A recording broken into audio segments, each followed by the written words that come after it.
नमस्कार, मैं हूं आपके साथ श्वेता श्रीवास्तव। मुख्यमंत्री योगी आदित्यनाथ की सरकार ने कल उत्तर प्रदेश का साल 2026-27 के लिए रिकॉर्ड 9.12 लाख करोड़ का बजट पेश किया। ये भारी भरकम बजट इस बात का संकेत है कि यूपी की इकोनॉमी न सिर्फ मजबूत हो रही है बल्कि तेजी से बढ़ रही है। और इसी के बाद सीएम योगी ने सोशल मीडिया पर अपनी डीपी में ब्रह्मोस की तस्वीर लगा दी। यहां तक तो ठीक था। शायद सीएम योगी का मकसद यूपी की जनता को संदेश देना था कि 2017 से यूपी की आर्थिक प्रगति और रक्षा में आत्मनिर्भरता बढ़ी है और विकास की रफ्तार ने सुपर एक्सप्रेस वे पकड़ लिया है। लेकिन ये तस्वीर समाजवादी पार्टी के मुखिया अखिलेश यादव को रास नहीं आई और उन्होंने सोशल मीडिया पर इस तस्वीर को लेकर तंज कस दिया।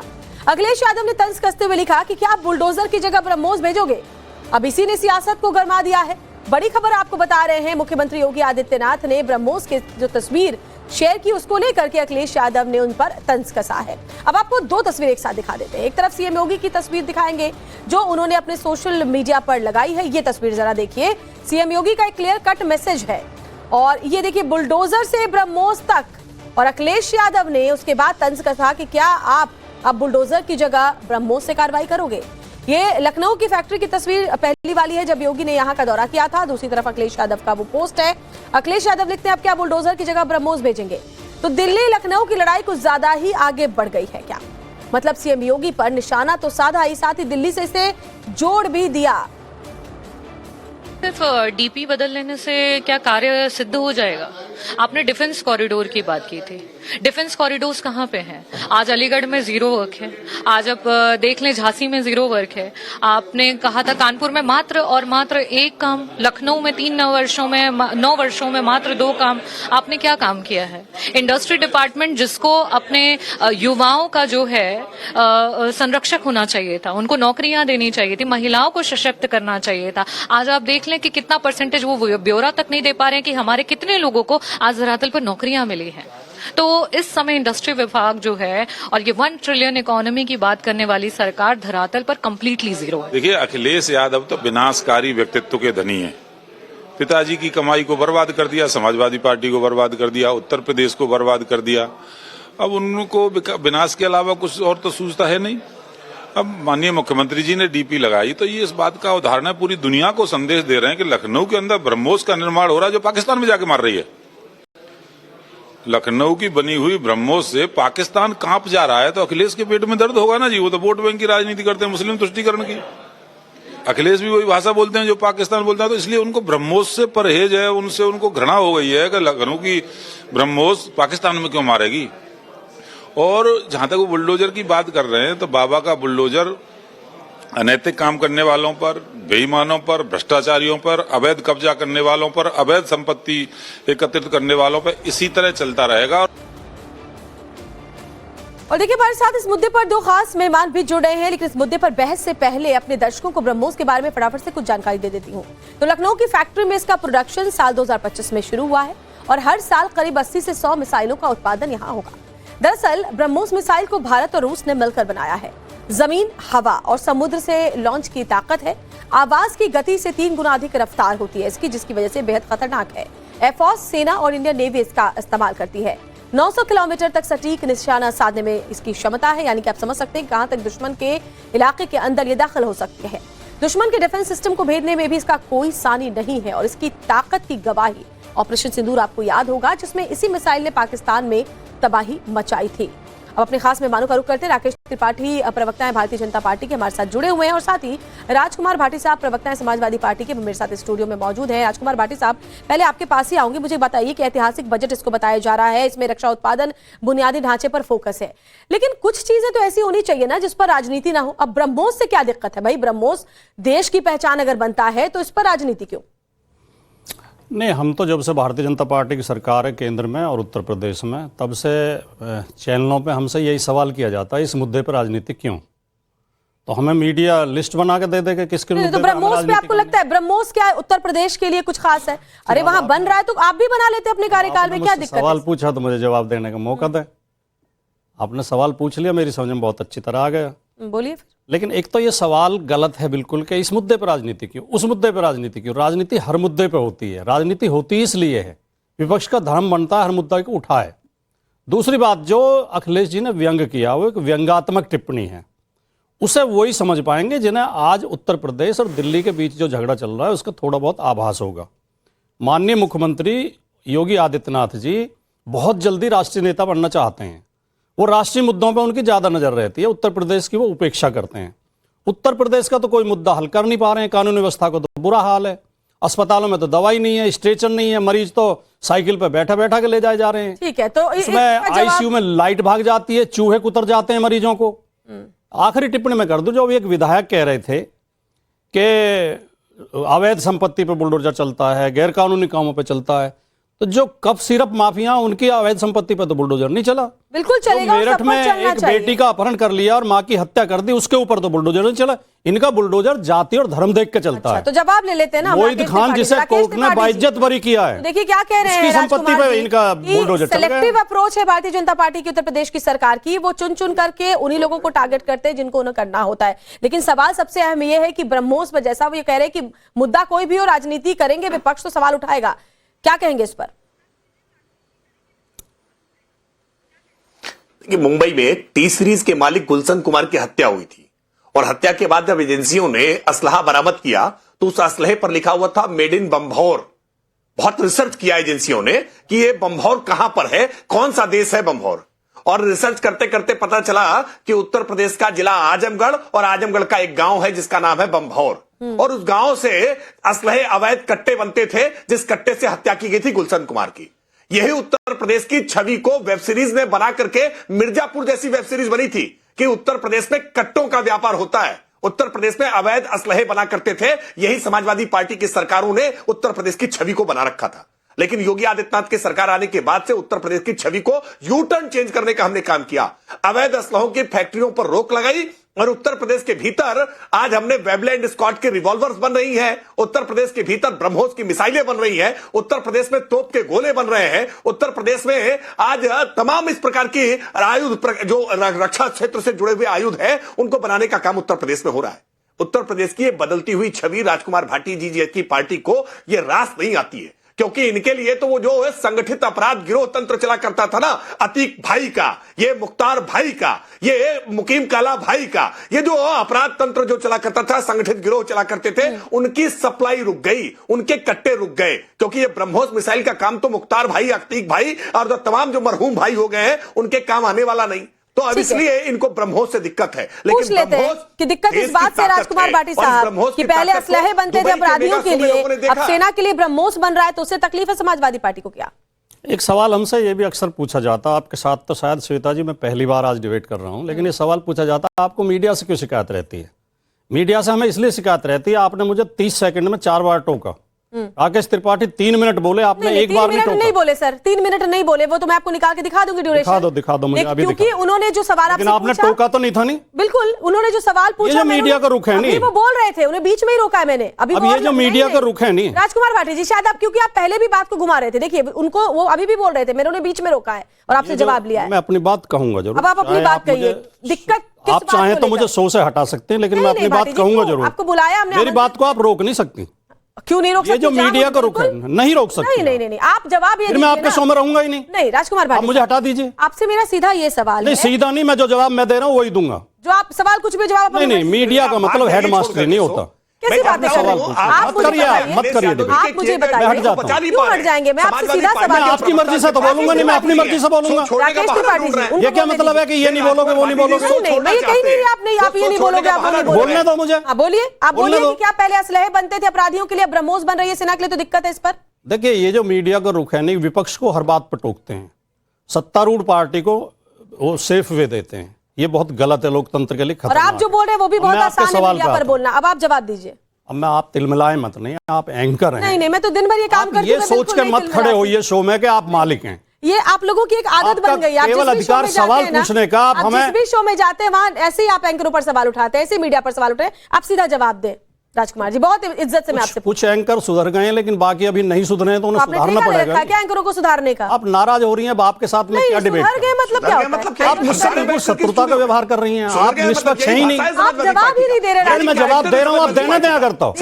अब लगातार तो बोले जा रही है, मैं जवाब कहां से दूंगा? बोलिए। देखिए, सुनिए, पूछिए क्या सवाल पूछा आपने। वही बात है, क्योंकि आपने सवाल सुना ही नहीं।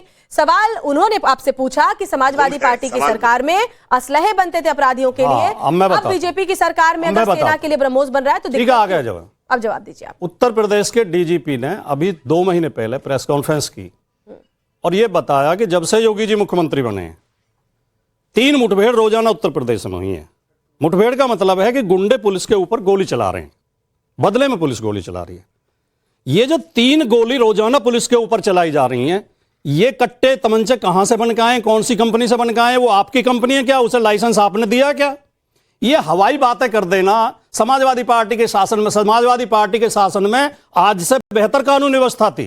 तो फिर जनता आज ने उत्तर क्यों प्रदेश नकार दिया? फिर टोक रही हैं आप। तो जनता ने क्यों नकार दिया? फिर टोक रही हैं आप। रैली थोड़ी चल रही है कि आप बोलते आप जाएंगे, बीजेपी हम की सुनते प्रवक्ता जाएंगे। हैं क्या? कि बिल्कुल जनता ने नहीं क्यों हो। नकार दिया? बिल्कुल नहीं है। आप रैली थोड़ी चल रही है कि आप बस बोलते मैं चुप हो बीच जाता में टोके ही ना। मैं चुप ईगो हो लेके क्यों आते हैं इसमें? नहीं, मैं चुप हो जाता नहीं, आप चुप मत होइए आप, लेकिन वाजिब बात मैं इस कीजिए। तरह की डिबेट नहीं करता। आप प्रवक्ता हैं, आप बीजेपी की प्रवक्ता है, बहुत आसान सा एक सेंटेंस आप लोग आप बीजेपी की तरफ से जवाब दे रही हैं आप। बिल्कुल नहीं दे रही ये हूं। बात तो राकेश जी को कहनी चाहिए थी कि हम जीत क्यों गए। फिर ये सवाल आप कर रही हैं। क्यों नहीं करूंगी? मैं उनसे भी पत्रकार बचे ही नहीं है अब। मैं उनसे भी सवाल पूछूंगी। पत्रकार बिक चुके हैं, पत्रकारिता मर बहुत चुकी आसान है ये बोलना। राकेश त्रिपाठी जी इस बात का जवाब दें जो इन्होंने सवाल पूछा कि आखिर अपराधियों के पास कट्टे कहां से आ रहे हैं, ये भी तो बताइए ना आप। देखिए, मैं एक तो बहुत कठोर विरोध करता हूं जिस तरह से इन्होंने कहा ना कि कुछ एंकर सुधर गए हैं, कुछ और सुधार देंगे। यही समाजवादी पार्टी की वास्तविकता में यही इनका कार्य पद्धति है, यही काम करने का तरीका है। खुली डिबेट पर धमकाने का काम करते हैं। खैर, समाजवादी पार्टी के दिवा स्वप्न रहेंगे, सत्ता में आने वाले नहीं, और यह धमकी की भाषा का कोई असर होने वाला नहीं है। सच बात यह है कि भारतीय जनता पार्टी की सरकार आने के बाद से आज पुलिस मुठभेड़ कर पा रही है, वरना तो पुलिस डरा करती थी। खाकी वर्दी में हिम्मत नहीं हुआ करती थी, और जो हाथों में हथियार थे खाकी वर्दी के ना, वो पिस्टल होल्स्टॉल में डाल करके रख दी गई थी। हथियार उनके असलहे जमा करा दिए गए थे, क्योंकि पुलिस को इन अपराधियों पर गोली चलाने का अधिकार नहीं था। और इसीलिए जब जब पुलिस गोली चलाती है ना, तो बहुत दर्द होता है। वो चोट तुझे आए तो दर्द मुझे होता है, भाई भाई में अक्सर ये होता है। एक फिल्म का गाना था ना, वही होता करता है कि जब जब किसी मंगेश यादव के एनकाउंटर में मौत होती है तो आंसू बहाने के लिए समाजवादी पार्टी के नेता पहुंच जाया करते हैं। जब जब अपराधियों के साथ जो 60,000 समाजवादी पार्टी की थी, आंसू बहाने के लिए मजारों पर पहुंच जाते हैं अपराधियों के। जरा जवाब दें। श्वेता जी, बुरा मत मानना, लेकिन हमें बोलना पड़ेगा। जब हम मीडिया पे सवाल उठाते हैं तो जवाब देने के लिए बीजेपी आगे आती है, जब बीजेपी पे सवाल उठाते हैं तो जवाब देने के लिए मीडिया आगे आता है। अब यही काउंट करते रहिए सर, इलेक्शन आ रहा है, उस पर ध्यान दीजिए। अब आप जवाब दीजिए। बोलने तो मुझे एक ही वाक्य बोलना था, बोल दिया। अब मुद्दे की बोलेंगे तो मैं बिल्कुल नहीं टोकूंगी। आप लगातार टोक रही हैं। इतना टाइम ही नहीं है। आप दूसरी बात करेंगे तो मुझे टोकना पड़ेगा। बोलने ही नहीं दे रही है। मैं उनसे कम समय में अपनी बात कह दूंगा, बोलने तो दें आप। गाजियाबाद में 2 सब इंस्पेक्टर फरार हैं। एक व्यवसायी का अपहरण कर लिया और उससे 30 लाख रुपए वसूल लिए, फिर 10 लाख और मांग रहे थे। एसएसपी से उन्होंने शिकायत की, उनकी जांच की गई, पुलिस पकड़ लाई उन्हें, थाने से फरार हो गए। कौन से कानून व्यवस्था की बात कर रहे हो? मेरठ में बेटी को जबरन उठा के गुंडे ले जा रहे थे, मां ने विरोध किया, मां को गोली मार दी। यहीं गौतम बुद्ध नगर में, नोएडा में, सूरजपुर से 2 बेटियों का अपहरण किया गया और उन्हें मेरठ गाजियाबाद ले गए, गाजियाबाद से मेरठ, मेरठ से हापुड़, हापुड़ से बुलंदशहर, और एक बेटी को मार के रास्ते में फेंक दिया। कौन सी कानून व्यवस्था की बात कर रहे हो? किसे बहका रहे हो? कानून व्यवस्था बहुत ज्यादा खराब है। डकैतियां पड़ रही हैं, सोने की दुकानों में डकैतियां पड़ी हैं, बैंकों में डकैतियां पड़ रही हैं, अपहरण हो रहे हैं। 2 बंबई से 2 कलाकारों का अपहरण उत्तर प्रदेश में हो जाता है और उनसे रंगदारी वसूली जाती है, और आपकी पुलिस को कानों कान खबर नहीं चलती। सोशल मीडिया पे बाद में चलता, तब पता चलता आपकी पुलिस को। कौन सी कानून व्यवस्था की बात कर रहे हो? कानून व्यवस्था ध्वस्त है उत्तर प्रदेश में। देखिए राजकुमार भाटी जी, उंगली पर गिनाने वाले जो इंसिडेंट गिना रहे हैं ना, इंसिडेंट तो हर विकसित से विकसित देश में भी होंगे, लेकिन इंसिडेंट के बाद एक्शन क्या हुआ है उसको बताना राजकुमार भाटी जी भूल जाते हैं। अमेरिका में पुलिस फरार है, अमेरिका और इंग्लैंड में। ये नहीं बताते कि इन अपराध को करने के बाद अपराधियों के साथ सुलूक क्या हुआ है। आज उत्तर प्रदेश पूरे देश भर में सबसे तेज गति से महिलाओं के खिलाफ अपराध में सजा दिलाने वाला राज्य बनकर के निकलकर सामने आया है। ये लड़के हैं, लड़कों से गलतियां हो जाती हैं वाली पार्टी ये ज्ञान न दे समाजवादी पार्टी तो ज्यादा बेहतर होगा। याद करिए ना कि मुलायम सिंह यादव जी उत्तर प्रदेश के मुख्यमंत्री थे तो कानून व्यवस्था के लिए ये बिग बी को लेकर आए थे, अमिताभ बच्चन जी को लेकर आए थे, विज्ञापन करा रहे थे कि यूपी में दम है क्योंकि जुर्म यहां कम है। सच बात यह है कि आप आज जो जिन घटनाओं का जिक्र कर रहे हैं ना कि इस घटना में पुलिस के पर कार्रवाई हो गई, पुलिस पकड़ी गई, आपके सरकार के समय में तो ऐसी घटनाओं पर कार्रवाई भी नहीं हुआ करती थी। कार्रवाई तो छोड़िए, एफआईआर तक दर्ज नहीं हुआ करती थी। एफआईआर दर्ज कराने के लिए दर्द, लेकिन आज कहीं कोई घटना होती है तो प्रोमिनेंट तरीके से उस पर एक्शन भी होता है, कार्रवाई भी होती है। हम बिग बी को ले आए तो अपराध हो गया। आप धर्मेंद्र, हेमा मालिनी, सन्नी देओल सबको लोकसभा में भेज दें तो आप ठीक है। आपको गोरखपुर महोत्सव दिखाई नहीं देता? आपको सैफई महोत्सव दिखाई देता था? गोरखपुर महोत्सव में अश्लील डांस हो रहा वो आपको दिखाई नहीं देता? और जो आप बात कह रहे हैं चुनिंदा नहीं है ये, अंधाधुंध महोत्सव नहीं। भाटी जी, कृपया राकेश जी बीच में मैं नहीं बोला हो रहे हैं। था। राकेश जी मैं नहीं बोला था आपके बीच में। एनसीआरबी के आंकड़े उठा के देख लें, उत्तर प्रदेश महिला अपराध में नंबर 1 पर, दलित उत्पीड़न में नंबर 1 पे, हिरासत में मौतों में नंबर 1 पे। और आप कह रहे हैं ये तो विकसित राष्ट्रों में हो रहा है। कौन से विकसित देश में पुलिस फरार है? कौन से विकसित देश में बेटियों का अपहरण किया जा रहा है? नाम बताइए मुझे। आप केवल भ्रम पैदा कर रहे हैं, लोगों को बहका रहे हैं आप धर्म और जाति के नाम पे। किस विकसित राष्ट्र में लड़कियों पर नहीं हो रहे? आपको लगता है अमेरिका में रेप्स नहीं होते? आपको लगता है आप भी बीजेपी का समर्थन कर रही हैं? बीजेपी का देखिए, अब बकवास मत करिए। कर ही रही हैं आप। कुछ भी बोलने से आप सीधे बीजेपी का, आपके पास कोई मुद्दा नहीं है। मुझे आप कर रही हैं। आपको अमेरिका में बहुत ज्यादा दर्शक देख रहे होंगे कि आप कर रही हैं समर्थन। आपके पास सिर्फ एक शब्द है कि अगर एंकर बीच में बोले तो उसको ये बोल दो कि तुम बीजेपी के प्रवक्ता हो। मेरे ही बीच में बोलती हैं आप, राकेश त्रिपाठी के बीच में नहीं बोलती। ये दुर्गति नहीं होती आपकी। कम से कम अभी भी 27 पर ध्यान दे लीजिए। श्वेता जी, गाली गलौज में बताओ, दुर्गति तो आज मीडिया की है और आपके चैनल की है। आप सरकार पर सवाल उठाइए। गालियां मत दो हमें, हमारी दुर्गति हो रही है। पर सवाल नहीं उठा सकते। चुनाव हारना दुर्गति होता है। देश पर सवाल नहीं उठा सकते। आप उलझुल बोल रही हैं, आप शब्द बोल रही हैं, आप एंकर हैं। आपको दिक्कत ब्रह्मोस से क्यों है? आप तो बीजेपी प्रवक्ता से भी ज्यादा उग्र बोल रही हैं। एक लाइन रट के आते हैं आप। आपको समाजवादी पार्टी से नफरत है। लाइन में रट के आते हैं आप, बीजेपी की प्रवक्ता है। अरे आप बोल रही हैं लगातार, समाजवादी पार्टी गाली दे रही है, हमें दुर्गति बता रही है। आप मुझे बताएंगे कब बोलना है? अरे हमारे 111 सीट है हमारी। 2012 में इनकी 47 सीट थी। ठीक है, दुर्गति इनकी हुई थी, हमारी हुई थी। राजकुमार भाटी जी भी एंकर को थोड़ी बहुत जानकारी है। अगर वो देखिए, उन्होंने जो बातें कही थी इकोनॉमी की, इतनी ट्रिलियन इकोनॉमी की, वो नहीं करेंगे तो कौन सी इकोनॉमी? लोग भूखे मर रहे हैं। मैं वो कह रही हूं। 85 करोड़ लोग 5 किलो राशन के लिए लाइन में लगते हैं हर साल, हर महीने। इकोनॉमी कहती है इसे आप। 154वें नंबर पे हम पर कैपिटा इनकम में पूरी दुनिया में। आपको कोई जानकारी है? आप बीजेपी के खिलाफ बोलिए, प्रवक्ता मत बनो। बीजेपी के खिलाफ बोलिए, आप देश के खिलाफ मत बोलिए। मेरा बस इतना कहना है। बोलिए राकेश जी। अच्छा, देश के खिलाफ बोलना होगा। अगर लोग गरीब हैं तो ये देश के खिलाफ बोलना होगा। अगर गरीबी की आवाज उस देश में ऐसा नहीं है। हर देश में महिलाओं और सबके खिलाफ अत्याचार होते हैं। बोलिए राकेश। कितनी लड़कियों का अपहरण हुआ है इंग्लैंड में? बहुत रेप होते हैं अमेरिका में। देखिए राजकुमार भाटी, आप बीजेपी को बचाने के लिए कहां तक जाओगे? किस स्तर तक जाओगे? राजकुमार भाटी ये बात तो सुनने के लिए तैयार हो। नहीं सुन रहे हैं हम, शांति से सुन रहे हैं। आपके बीच में मैं एक शब्द नहीं बोला, ना पहले ना डेटा का आपने जिक्र किया। एनसीआरबी, हाँ नहीं ठीक है, एनसीआरबी के डेटा का आपने जिक्र किया। एनसीआरबी के डेटा का जब जिक्र करते हैं तो उसका औसत निकाल करके बताएंगे ना।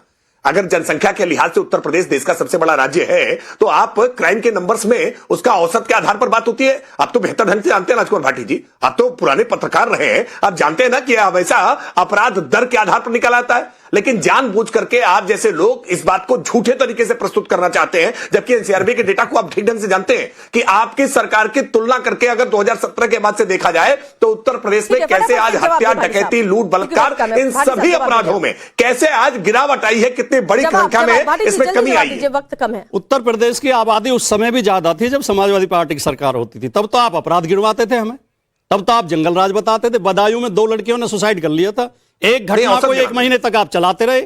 आपने मानवाधिकार आयोग तक, उसमें अंतर्राष्ट्रीय मानवाधिकार आयोग में शिकायत की। आप भी चलाइए और विपक्ष का काम होता है। आप बिल्कुल उस आप छिपाने के लिए ये कहते हो कि सबसे ज्यादा आबादी है। जोर तरीके से आप भी उठाइए ना, जो भी गलती यहाँ हो उसको उठाइए, आपका काम है विपक्ष का। चलिए, आप दोनों का बहुत बहुत फिलहाल शुक्रिया।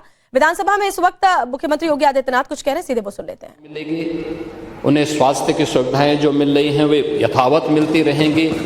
शासन की अन्य सभी प्रकार की सुविधाएं वैसे ही मिलती रहेंगी। लेकिन सरकार के जो प्रोग्राम हैं उन प्रोग्राम का असर कैसे पड़ा है, वह उनके स्वावलंबन के लिए, उनकी आत्मनिर्भरता के लिए और उनके जीवन में खुशहाली का वह कारण बने, इस दृष्टि से वह योजना किस रूप में आज अपना असर दिखा रही है। एक एक योजना, वह हर घर शौचालय की बात हो, हर घर जल की बात हो, हर घर हर उस गरीब परिवार को छत देकर के एक पीएम आवास उपलब्ध करवाने का कार्य हो, या आयुष्मान भारत के माध्यम से 5 लाख रुपए की स्वास्थ्य बीमा का कवर हो, या फ्री में राशन की सुविधा उपलब्ध करवाने का कार्य हो, या 1 करोड़ 6 लाख उन परिवारों को जो निराश्रित महिलाएं हैं, वृद्धजन हैं, दिव्यांगजन हैं, उनको 12,000 रुपये की सालाना पेंशन की सुविधा उपलब्ध करवाने का कार्य हो,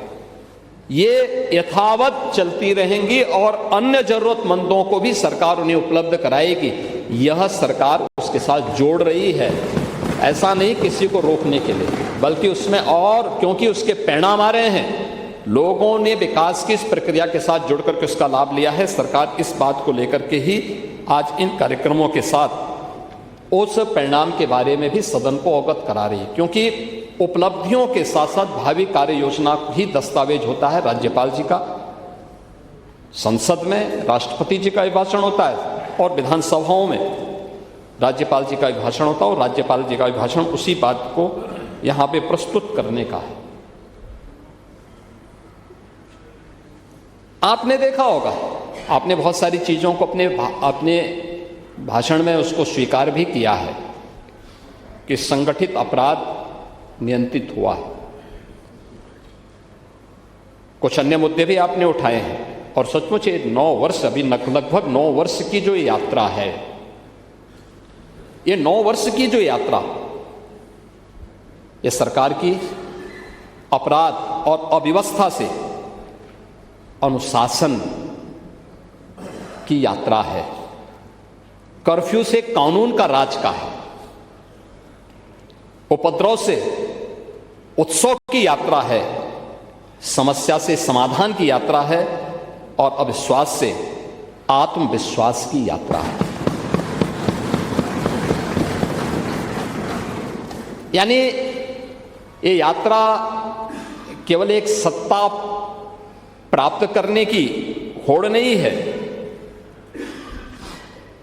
इसको प्राप्त करने के लिए सरकार की स्पष्ट नीति थी, साफ नियत थी, दृढ़ इच्छा शक्ति थी, और सुशासन के लक्ष्यों को प्राप्त करने के लिए हम लोगों ने जब एक सामूहिक रूप से प्रयास किया, हर व्यक्ति के मन में एक विश्वास भरा, हां यूपी भी कर सकता है, यूपी से भी परिणाम दिए जा सकते हैं, और वही आज उत्तर प्रदेश के अंदर देखने को मिल रहा है।